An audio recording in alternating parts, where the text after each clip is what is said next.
looking for. I'm just the girl to find it. I never realized it, but Toph actually does the who has two thumbs and can see underground. This guy. The Mechanist gave me this timing device. It looks like we've got about 10 minutes until the full eclipse. Yeah, they definitely don't have clocks in this world, which is strange, because they absolutely use words like minutes, seconds, and hours. Aren't those words intrinsically tied to clocks, or am I an idiot? 10 minutes. Stuff you... Fire!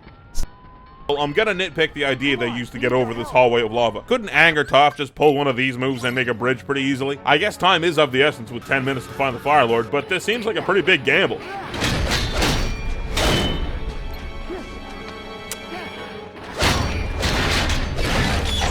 That was pretty dope, Toph, but even if she wasn't here, couldn't Aang make like a 2-foot hole underneath the door and just come up on the other side? Alright, I'll stop being a dick about bending stuff now. Oh, thank God, they found some more earth to use. The Mechanist can breathe a sigh of relief. The eclipse is only minutes away. We should be able to make it up the hill by the time it starts, and secure the entire palace by the time it's finished. What are you doing up there, Bato? Hey, check it out. It's the third and final appearance of War Minister Chink. We first saw him in the Northern Air Temple, and then again when he was running the drill operation. This is the last time we ever see him. Fire Lord's chamber is that way, down the hall to the left and up the stairs. You can't miss it. Remember when Katara said this might be a trap? I feel like these three just jumping to the conclusion that Ching is being 100% truthful here is kind of ignoring that possibility a little too much. I had a hunch that you survived. But it doesn't matter. I've known about the invasion for months. Yeah, and you just let the dude who fucked you over this hard walk? He didn't even mention that he told the in-disguise fake Kyoshi warriors about the invasion? What the fuck, Earth King? People are dying in this fight for no reason. Sort of an obvious one, but Aang says this line. I'm ready. I'm ready to face the Fire Lord. And then Zuko says pretty much the exact same line a minute later. I'm ready to face you.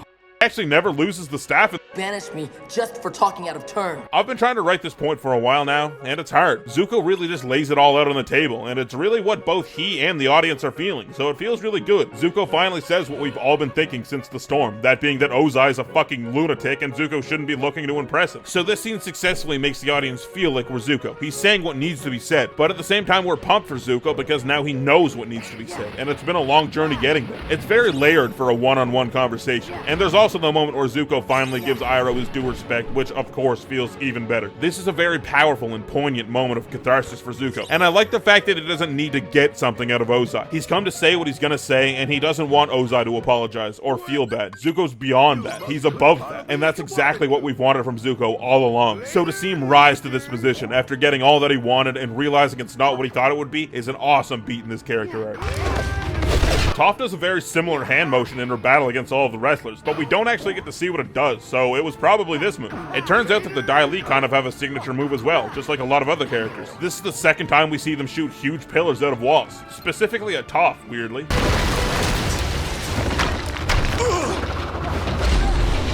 Damn, Aang, that was a tight move. Actually, Aang kind of goes crazy stylish here, really hard for a few moves in a row. He's actually even using his new staff in a fight. He actually never loses the staff in this fight. What the fuck? Dude really has come a long way. I like that earthbending has effectively shaped the battlefield for non-earthbenders, and they have to play around it. That's a really cool concept that's not really explored at all other than right here. But Azula just sliding down this and getting launched through this hole is super cool use of space and environment. I can't pin her down. She's too quick. Yeah, she is pretty quick. I'll give you that, Aang. What's that? There's clips of Aang running, quote, as fast as the wind playing right now. Oh, sorry, that's my mistake. Just let me fix that. Really quick, you can see the Dai Li agent shoot his rock gloves at Toph, but Toph's just like, get that shit out of here. Come and get it. Wow, that looks like a knife Mei would use. Seriously, where are Mei and Ty Lee? After I leave here today. I'm gonna find my swords that are the right size. Are the guards not within earshot, by the way? Ozai seems like the kind of dickhead that would just call the guards in rather than hear Zuko out. And if they're not within earshot, that's some poor guardsmanship. You want me gone? Why wait? I'm powerless. You've got your swords. Why don't you just do it now? He's right. No, seriously, he's right. Kill the Fire Lord. Goodbye. This is a really nice shot. At the start of the season, we see Zuko's scarred side as he approaches his father. And now, after Zuko sees the light, we see his unscarred side as he leaves Ozai. Don't you want to know what happened to your mother? Yes, I do want to know that, actually. Zulan had commanded me to do the unthinkable to you, my own son. And I was going to do it. Your mother found out. I figured that Ursa found out because Azula cracked, right? She busted in on Azula taunting Zuko about it, and then they went to have a talk, so Azula probably told her. That's a cool little detail. When we cut away from Azula a second ago, she only had one hand pinned to the wall, but when we come back, they're both out of commission. Where are you keeping her? There seems to be some kind of symbolism here, but I just can't figure it out. Your mother did vicious treasonous things that night. I hear that a lot of people don't put together that Ursa killed Azulon, which is fine, it's never outright said, but that's what Ozai is getting at here. Ursa killed Azulon, and Ozai, using his father's sudden death, said that his final wish was for him to take the throne. Damn, Zuko not being able to completely cry out of his scarred eye is fucking sad, dude.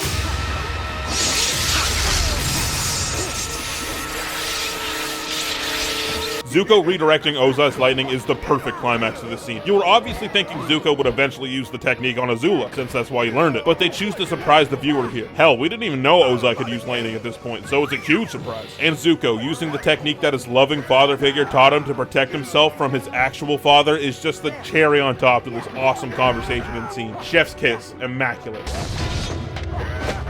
Dad's all the way at the end of the hall, then down a secret stairway on the left. I'm sure he'd be more than happy to see you now. Wait, you're just running off? What? When would Azula ever just run off here? She'd either want to keep fighting them herself or team up with her dad, definitely. The eclipse is over, but I can face the Fire Lord anyway. No, I don't think that's a good idea. It might not be that bad of an idea, honestly. We never see Ozai straight up firebend outside of being competent hands. He only generates lightning against Zuko, which was surprisingly fast, the fastest we've ever seen for sure. But we've never seen unboosted Ozai really head up with anyone. I get the feeling that it wouldn't be too bad of a fight at the moment for Aang, but that's just me.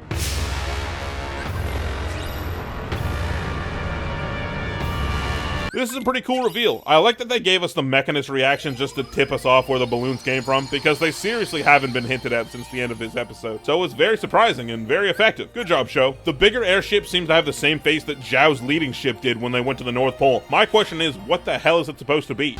I'm gonna do what I can to slow them down. Appa, you and I can help too. This is a fun little sequence and all, but I can't help but realize that they don't really accomplish much of anything before they turn around and rejoin the group. I really think this little aerial scuffle is only here to give Katara something to do, since she was sidelined with her dad the entire episode. Which is fine and all, but it's hard not to notice once you notice it. Aang, I don't know what you're expecting, but this is probably gonna go in the I haven't killed anyone montage when you talk to Yang Chen. Where's my uncle? He's gone. He busted himself out.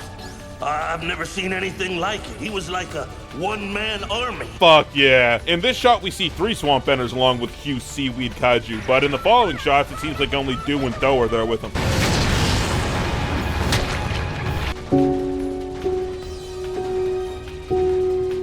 Damn, Fire Nation, those were mechanical marvels. You probably could have just reverse engineered them like you did with the war balloons, right? That's just wasteful. Bye, son. Bye, Dad. I'm really proud of you. This is actually the end of a through line for Teo and the Mechanist. Check out how these lines match up. How can I be proud of you when your inventions are being used for murder? Bye, Dad. I'm really proud of you. Thank you all for being so brave and so strong.